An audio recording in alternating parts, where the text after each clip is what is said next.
Mesdames et messieurs, bonjour et toujours ravi de vous retrouver dans cette nouvelle édition de votre émission presque quotidienne Midi Hockey. Comme vous savez, pendant cette édition de vendredi, on essaye de vous présenter presque les grands événements qui ont émaillé la scène égyptienne dans plusieurs domaines. Donc, nous allons être ensemble dans cette nouvelle tournée dans le monde égyptien, mais justement après cette petite pause.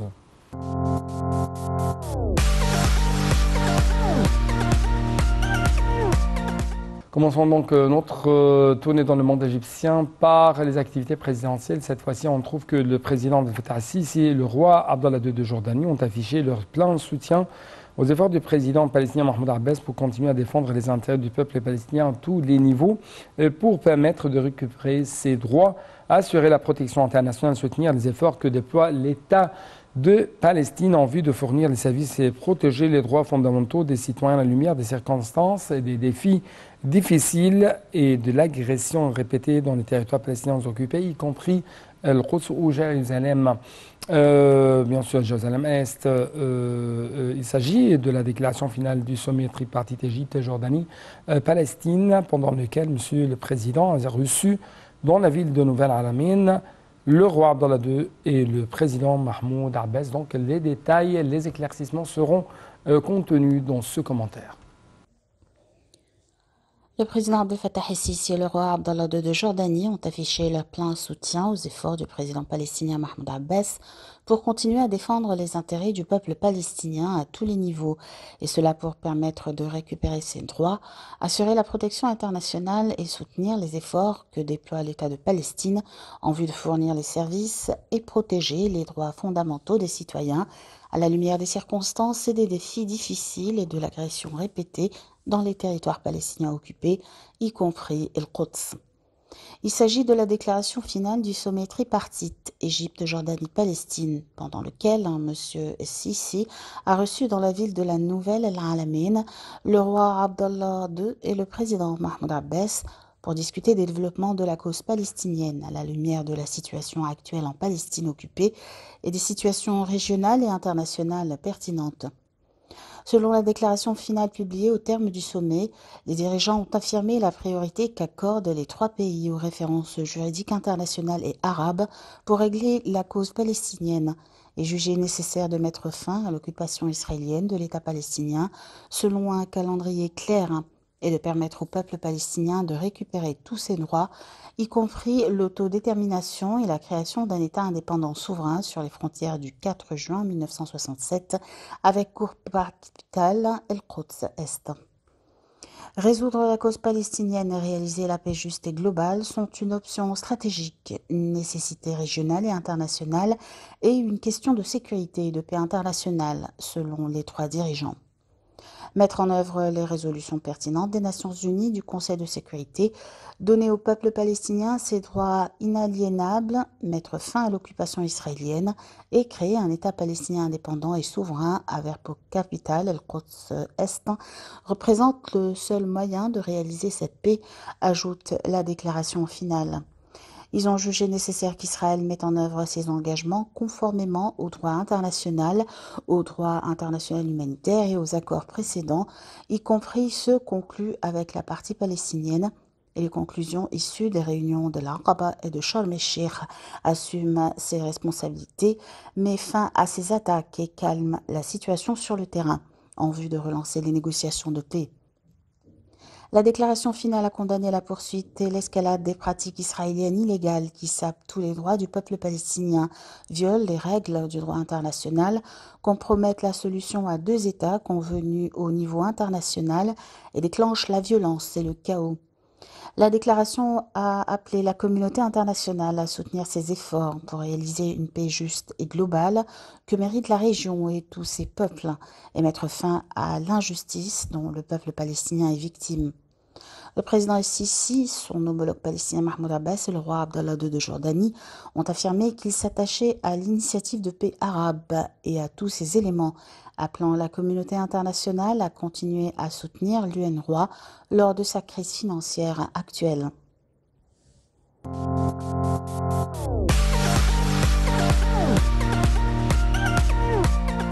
Passons justement à la réunion du mécanisme de coopération tripartite égypto-jordano-irakien qui a débuté au Caire au niveau des ministres des Affaires étrangères. Le chef de la diplomatie, Samar Choukri, avait en fait reçu antérieurement mardi ses homologues jordaniens, Imam Safadi et irakien Fouad Hussein. Le Caire abrite une réunion des ministres des Affaires étrangères d'Égypte, de Jordanie et d'Irak dans le cadre du mécanisme de coopération qui unit les trois pays. C'est ce qu'a indiqué le porte-parole du ministère des Affaires étrangères sur son compte sur X, anciennement Twitter. Le porte-parole fait état d'une concertation continue et permanente pour renforcer la coopération économique et examiner l'état d'avancement des projets conjoints.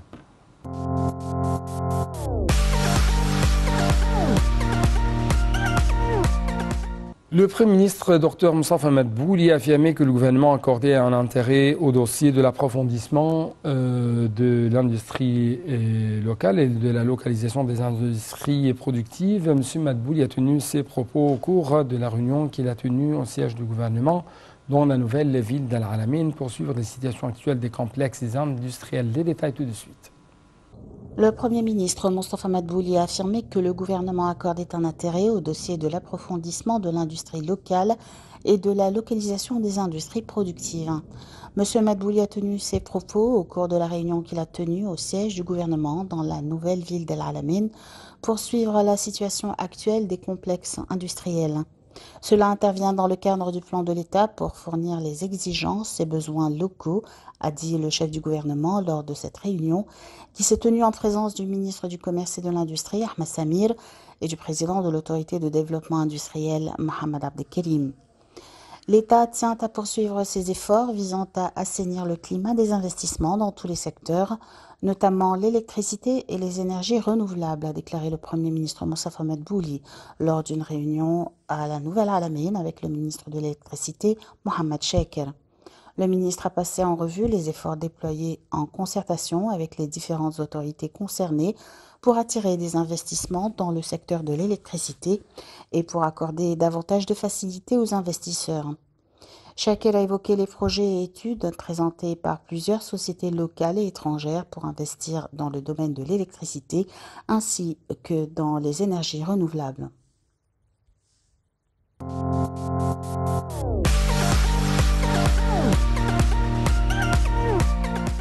Le Premier ministre Dr Moustapha Madbouli a affirmé tenir à communiquer avec les responsables des autorités médiatiques pour prendre les mesures nécessaires en faveur de l'utilisation optimale des actifs des institutions nationales de presse de manière qui contribue à l'amélioration de la situation ou de leur situation financière. Le chef du gouvernement a tenu ses propos lors de la réunion qu'il a tenue avec le chef de l'autorité nationale de la presse, Abdel Sadiq Al-Shourbaghi, pour examiner un certain nombre d'activités de celle-ci. Au cours de cette réunion tenue au siège du gouvernement à la nouvelle ville d'Al Alamein, M. Madbouli a souligné son souci de surmonter tous les obstacles, de résoudre les divers défis et d'aider aux procédures de réforme en cours dans les institutions nationales de presse.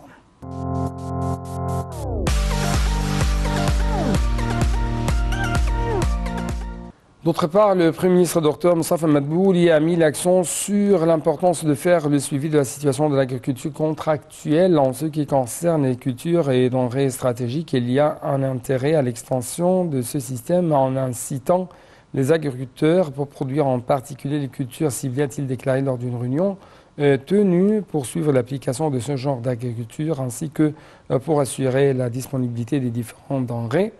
Ou des différentes denrées plutôt, le chef du gouvernement jugeait impératif de suivre constamment les situations des marchés pour s'assurer de la disponibilité de cultures stratégiques à des prix abordables pour bien contrôler ces marchés en empêchant le stockage des denrées afin d'élever par la suite leur prix.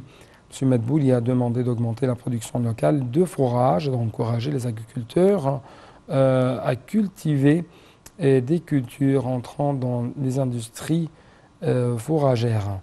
Était présent à la réunion des ministres de l'approvisionnement et du commerce intérieur, Ali Moussalhi, de l'agriculture, de la bonification des terres et Saïd Al-Qossi, du commerce et de l'industrie, Ahmed Samir, le directeur du département de la production de l'autorité des projets des services nationaux, Hicham Abou Mandour, et des responsables d'organes concernés.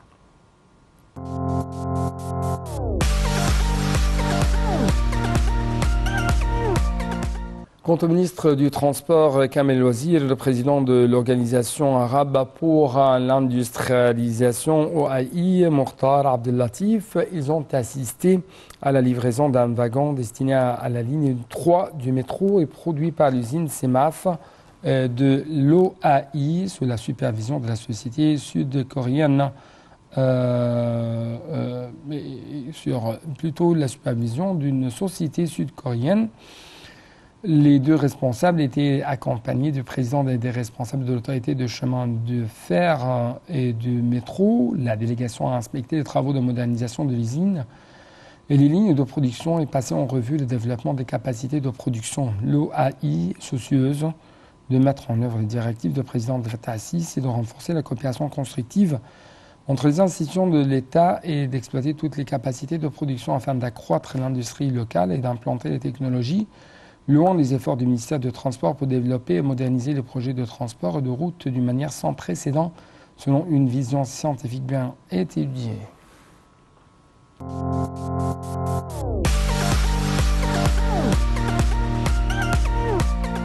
Les ministères de la coopération internationale des finances ainsi que l'autorité générale de l'approvisionnement ont signé avec l'Abu Dhabi Export Office ADEX, affilié au fonds d'Abu Dhabi pour le développement, un accord quinquennal de financement reconductible pour un montant total de 500 millions de dollars à raison de 100 millions de dollars par an.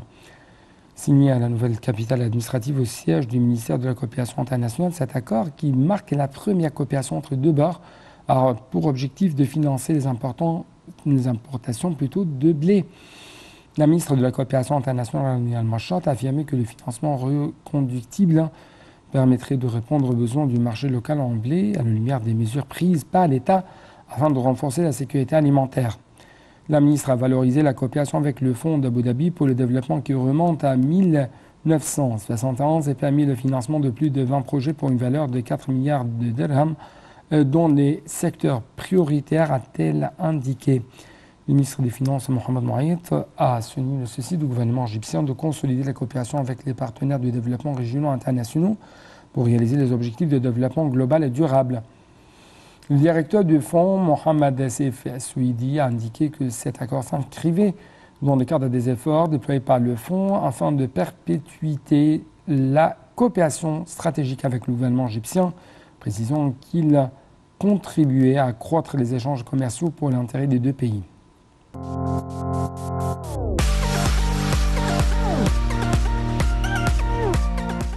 Le ministre du Pétrole et des Ressources minérales, Tariq El-Molla, ainsi que la ministre de l'Environnement, Yasmine Fouad, et le gouverneur de Port Saïd, Adel Al-Ghadban, ont tenu récemment une réunion via visioconférence avec le représentant de l'entreprise italienne Eni.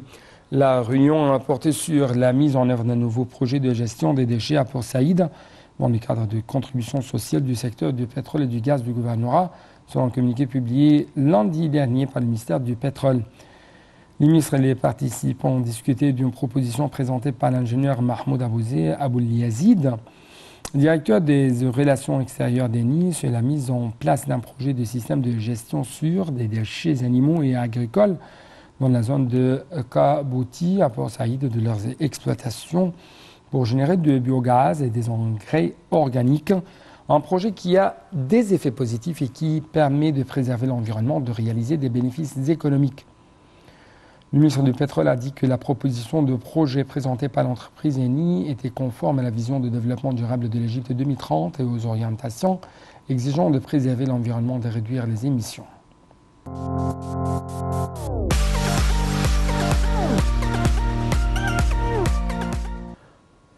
Passons justement, chers téléspectateurs, à une nouvelle tout à fait financière et économique. Il s'agit de la décision de l'agence de notation Moody's de maintenir la note souveraine de l'Égypte sous surveillance avec implication négative. Pour 3 mois supplémentaires traduit la vision équilibrée que l'agence porte sur les réformes entreprises ces derniers mois par le pays et montre également sa compréhension quant aux difficultés qu'affronte l'économie égyptienne, selon les déclarations faites par le ministre des Finances, Mohamed Moayed.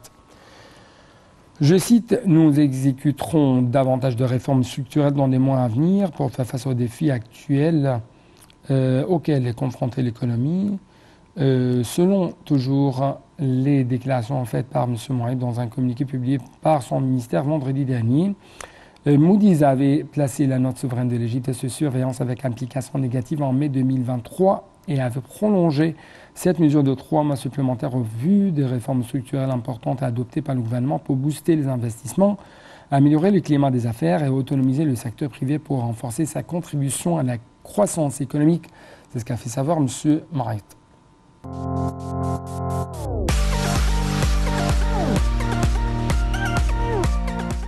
Donc avec ces dernières informations, chers téléspectateurs, nous devons clôturer cette édition. Merci beaucoup pour votre attention et à la prochaine.